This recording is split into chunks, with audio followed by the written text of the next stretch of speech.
제가 이제 수도권에 이제 서울에 처음 올라온 게 2006년도였어요. 제가 이제 신학대학원 2006년도에 들어갔는데, 그때 이제 경부고속도로에서 이제 이렇게 고속버스를 타고 쭉 올라오면 이제 분당으로 해서 서울로 딱 들어오잖아요. 그러면 분당에서 딱 들어오는 그 길목에 그 톨게이트에 분당에서 새로 지어진 삐까뻔쩍한 아파트들이 빌딩처럼 쫙 있어요. 저녁에 들어오면요, 그 불빛이 휘황찬란하더라고요. 뭔가 미래도시에 온 느낌? 그런 느낌이 있었어요. 그걸 보면서 이제 그때 여전히 그 부산에서 사역을 하고 서울에 이제 신대원 때문에 주중에 왔다 갔다 하면 그 모습을 바라보면서 뭔가 두근거림, 설레임, 화려함. 제가 부산 촌놈이잖아요. 서울에 대한 로망이 있단 말이야. 딱 서울에 들어오는 그 길목을 바라보면서 그 휘황찬란한 아파트 뭐 이런 빌딩들을 바라보면서 뭔가 모를 두근거림을 느끼고 그랬습니다. 왜 이런 이야기를 하냐? 이제 그 건물들이 이제 그때부터 벌써 그때는 신축에 속했지만 지금 벌써 한 20년 지났으니까 이제 다시 재개발 이야기가 나오는 거죠. 그죠?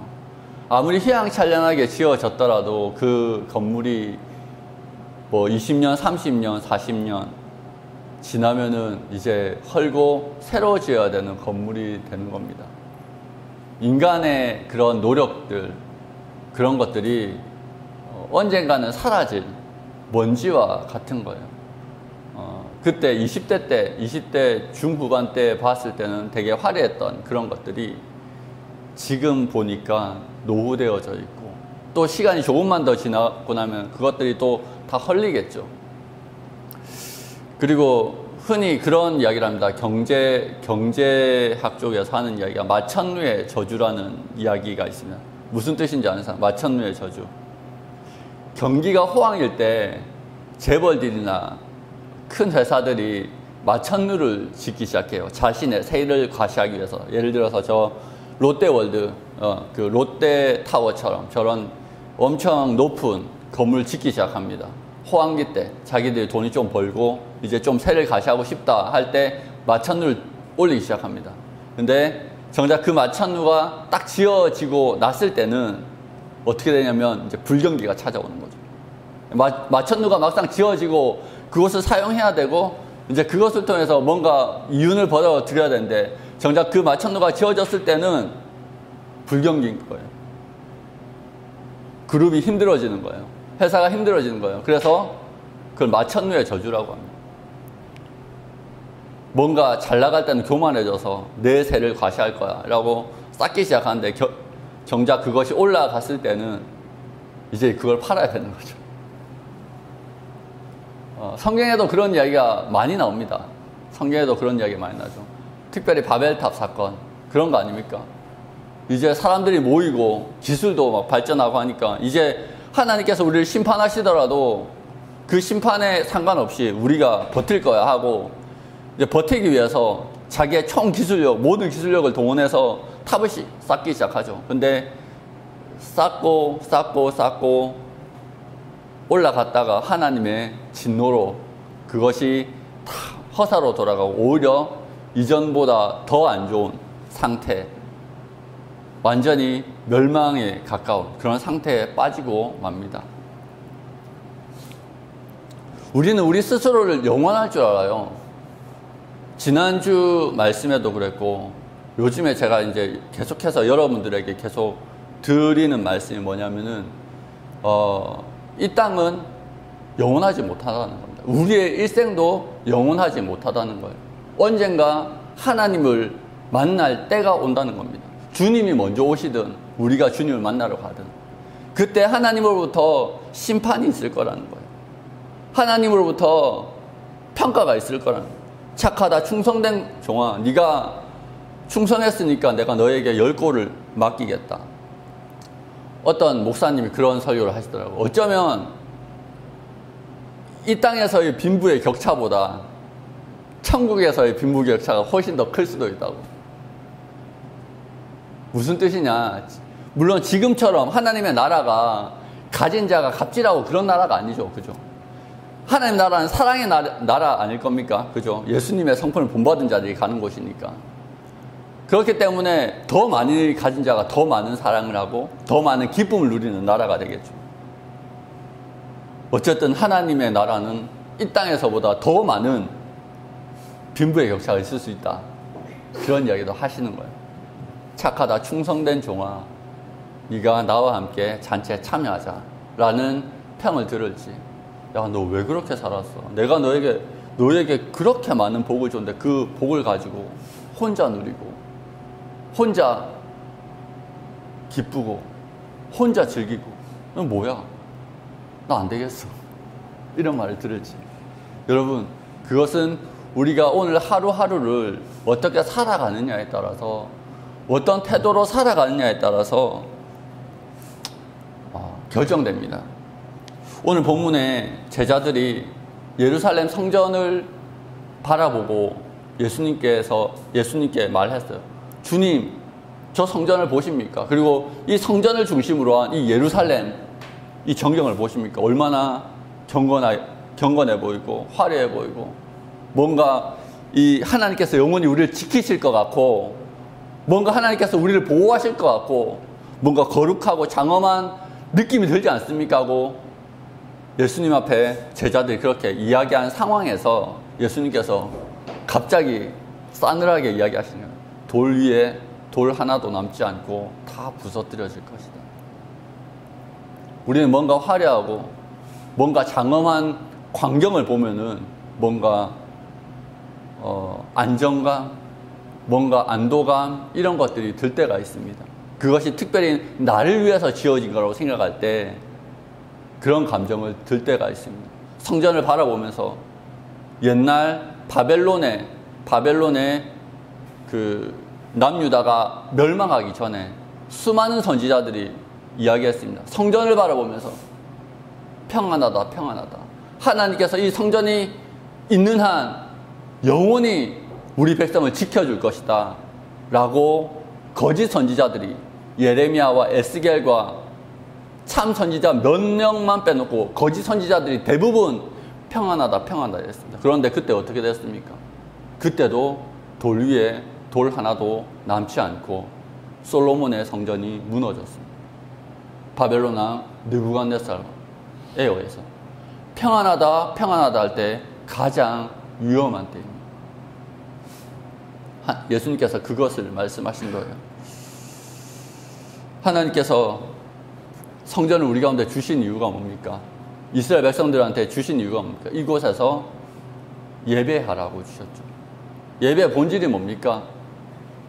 예배는요, 예배를 받으시는 하나님도 중요하지만 정말 또 하나 중요한 것은 우리가 예배하는 민족이라는 것을 깨닫는 게 정말로 중요해요. 우리가 어떤 민족인가?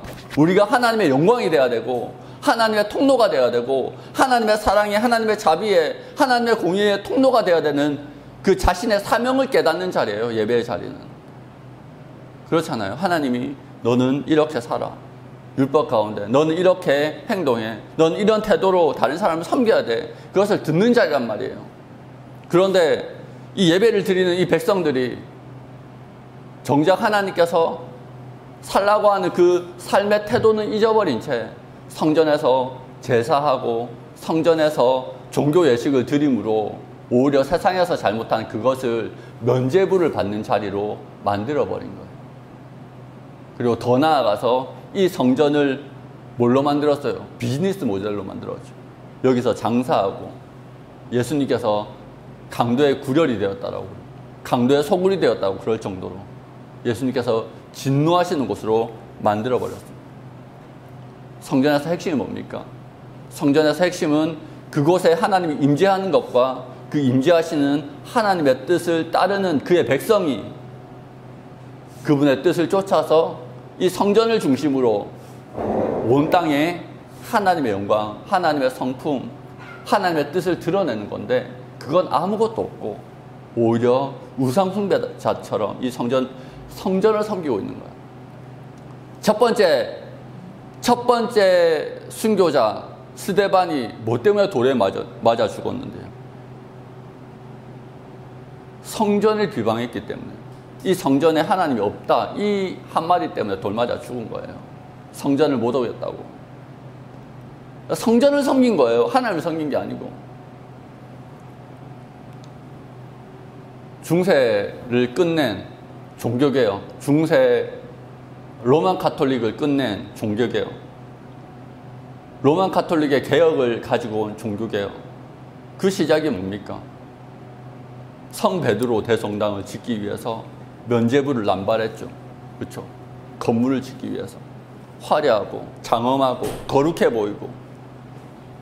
교회를 주님께서 세우신 목적은 뭐예요? 주님이 이 땅에 오셔서 세례 요한한테 이야기합니다. 갇혀있는 세례 요한한테 제자를 통해서 이야기해요. 가난한 자들에게 복음이 전해진다 하라. 가난한 자들에게 복음이 전파된다 하라. 근데 반대로 베드로의 후회라고 자부하는 교황들은 어떻게 합니까? 화려하게 황제로 군림하려고 해요. 교회가 아닌 거죠. 그것 때문에 로만 가톨릭이 무너집니다. 여러분, 하나님께서 우리에게 교회를 주신 이유는, 하나님께서 우리에게 이 공동체를 주신 이유는 명확해요. 하나님을 드러내야 됩니다. 그런데 우리가 이 땅에서 살아가기 때문에 정말로 때가 많이 묻어요. 그렇죠? 우리가 일주일에 한 번씩 이곳에서 예배하고, 또 물론 아침에 일어나서 큐티를 하지만 그 외에 수많은 시간을, 훨씬 더 많은 시간을 세상과 부대끼면서 살아갑니다. 무엇에 영향을 받겠습니까? 당연히 세상의 영향을 받을 수밖에 없어요. 거룩하게 산다는 것은 너무너무 힘든 일입니다. 그래서 가끔 그 자리에 멈추고 내가 어디에 와 있는지, 내가 어떤 삶을 살고 있는지 이 말씀 앞에 비추어 봐야 돼요. 지금이 어떤 때인지 비추어 봐야 된다는 거예요. 어떤 때입니까? 마지막 때라는 거예요. 마지막 때라는 거예요. 오늘 말씀에 그렇게 나와야 합니다. 이 성전이 무너지고 나서 민족이 민족을, 나라가 나라를 대적하여 일어나고, 기근과 지진이 생기고 전염병이 돌고, 그런 일들이 발생하고, 또 하나님을 믿고 예수 그리스도를 믿고 복음을 전하러 다니는 자들에게, 복음의 전파자들에게 박해와 옥에 넘겨짐과, 그리고 집권자들과 이런 사람들 앞에 서게 되는 그런 일들이 일어난다고 이야기합니다. 그리스도인의 삶은 복음을 전하는 삶입니다. 여러분들도 언제 이런 상황에 걸려들지 몰라요. 아멘. 걸려들기를 축복합니다. 그런데 그게 끝이냐? 오히려 13절에 보면 오히려 이 일이 도리어 너에게 증거가 되리라.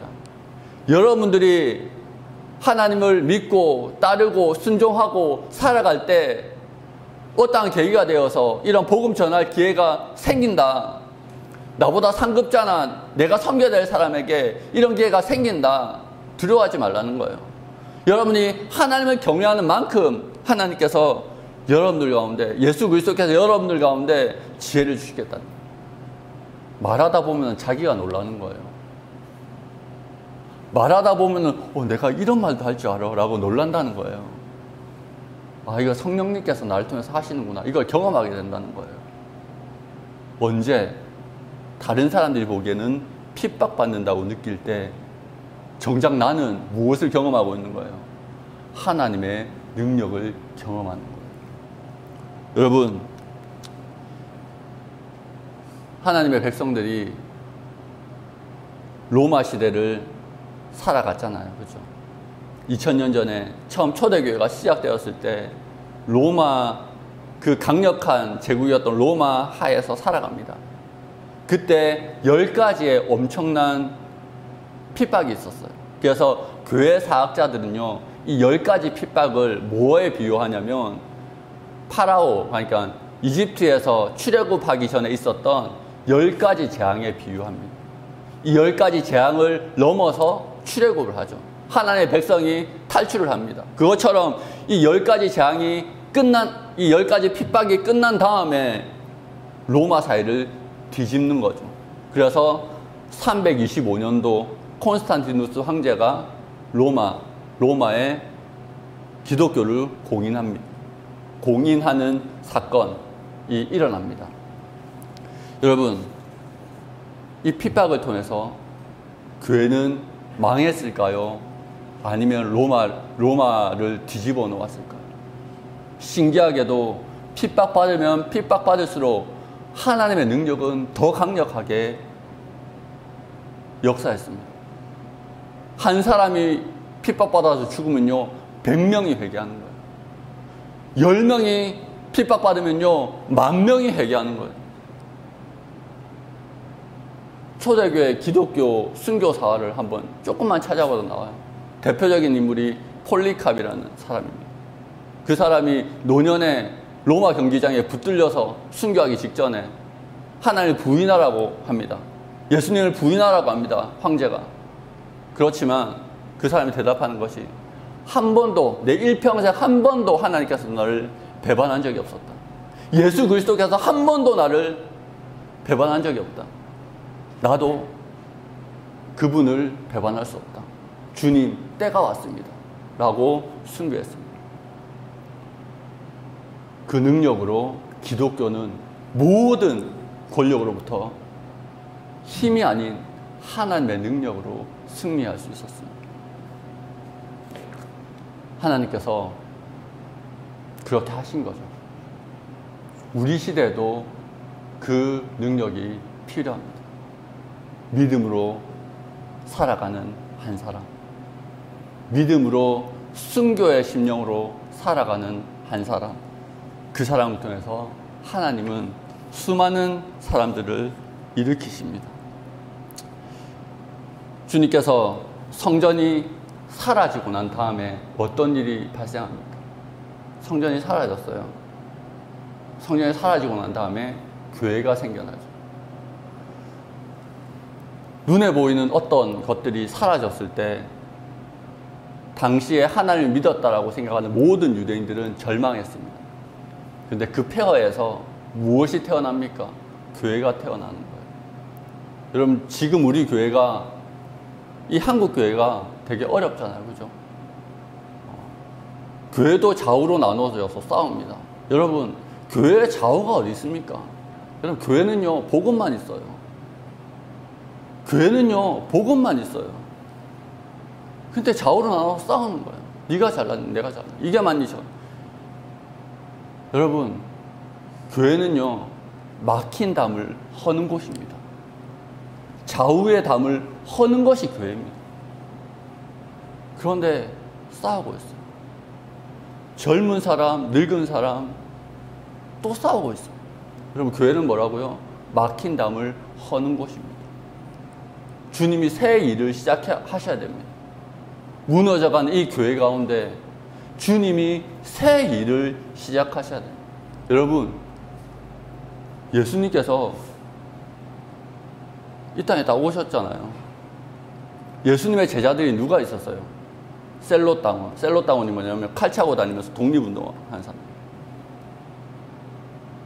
그리고 대표적인 매국노 누가 있어요? 마태, 세리잖아요. 예수님의 제자들은 그래요. 극좌와 극우가 예수님 안에서 하나가 되는 거예요. 그들에게 나중에 십자가밖에 남지 않아요. 그런데 교회가 나누어져서 싸우고 있어요. 젊은이, 늙은 사람 싸우고 있어요. 왜 그래요? 복음이 없기 때문에. 복음이 없으니까요, 엄한 걸로 싸우는 거예요. 그리스도의 십자가가 없으니까요, 엄한 걸로 싸워야 돼요. 십자가가 뭐라고 그랬어요? 상대가 원하는 대로 내가 죽어주는 게 십자가예요. 상대가 원하는 대로, 상대가 원하는 방법대로 내가 죽어주는 것이 십자가예요.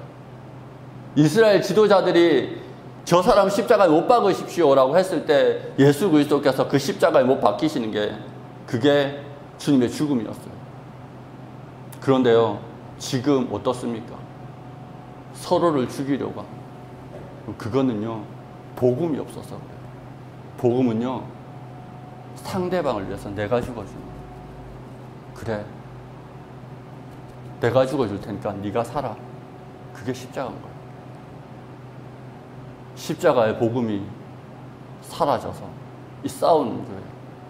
여러분들은 십자가를 다시 손에 쥐고 가슴에 품고 섬기고 사랑하고 품어주고 그렇게 교회를 세워야 되지 않겠습니까? 주님이 그 일을 시작하셔야 되지 않겠습니까? 누구를 통해서?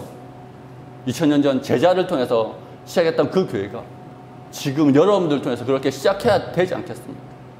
여러분 밑에 우리 그거 친교실 만들잖아요. 그 뭐 때문에 만드는 거예요? 우리 놀랍고 아니요, 복음 때문에.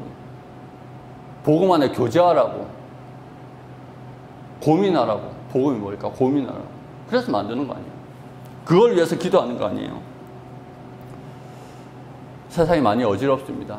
정말로 기도해야 될 때입니다. 오늘 국제 전문가들이 설마 미국이 B2 폭격기를 보내가지고 벙커버스터를 떨어뜨릴까, 이란에 폭탄을 떨어뜨릴까, 그렇게 다 예상을 했어요. 오늘 폭탄이 6발 떨어졌더라고요. 지금 세상이 어떻게 될지 모르겠습니다. 정말로 마지막 때인 것 같아요. 그때 어떻게 해야 된다고요? 두려움에 떨어야 된다고요? 아니요. 오늘 말씀에 뭐라고 나와 있습니까? 28절에 그런 일이 되기를 시작하거든 일어나 머리를 들라 너희의 속량이 가까웠느니. 어떻게 해요? 일어나 머리를 들라. 여러분 두려워할 게 아니고 아 진짜 주님 오시는갑다. 머리를 들고 주님을 바라보면서 기도하라는 거예요. 많은 사람들이요 두려움에 빠지면은요 그 두려움을 해결하고자 여러 가지 세상의 방법들을 씁니다. 어떤 사람은 그 두려움을 잊기 위해서 방탕함에 빠지고, 어떤 사람은 그 두려움을 잊기 위해서 여러 가지 세상을 안 보기 위해서 자기 혼자 숨고 불안해하고 그렇게 합니다. 그런데 그리스도인은 어떻게 해야 된다고요? 일어나 머리를 들라. 주께서 오실 것이다. 오히려 세상을 바라보고 기도하고 하나님 나라를 바라보고 기도하고 기대하면서 기도하고, 그렇게 기도함을 통해서 우리는 깨어있을 수 있고 세상이 흔들리는 것이 아니라 이때 정말로 두려움에 떠는 사람에게 담대하게 복음을 전할 수 있는 그런 기회가 온다는 거예요. 베드로가 이야기하죠. 평안의 이유에 대해서 묻는 많은 사람들에게 그 평안의 이유에 대해서 답할 것을 항상 준비하고 있어요. 야, 이 불안한 시대에 너는 왜 이렇게 평안하지? 그것에 대해서 답할 준비를 하고 있어요. 어떻게? 기도함으로, 주의 뜻을 알므로. 여러분, 이 불안의 때 오히려 여러분들이 하나님의 백성으로서 더욱더 세상이 나타날 수 있는 그런 시기라고 생각합니다. 세상이 정말 어지럽죠. AI, 전쟁, 너무너무 불안한 시대를 살고 있습니다. 다음 세대는 어떻게 될까? 그때 두려워하지 말라고. 오히려 눈을 들어 하나님을 바라보라고. 눈을 들어 주님을 바라보라고. 그때 하나님이 여러분들 가운데 다른 사람한테 대답할 수 있는 지혜와 언변과 능력을 허락하실 거라고 오늘 본문에 말씀하고 계세요. 준비하지 마라. 내가 줄 거야. 두려워하지 말라. 내가 줄 거야. 내가 너희 안에 있어서 내가 말할 거야 라고 주님이 말씀하셨습니다. 무엇만 하면 돼요? 여러분들은 기도만 하면 돼요. 그러면 하나님께서 여러분들 통해서 반드시 그 일을 행하실 겁니다. 아멘. 기도하겠습니다.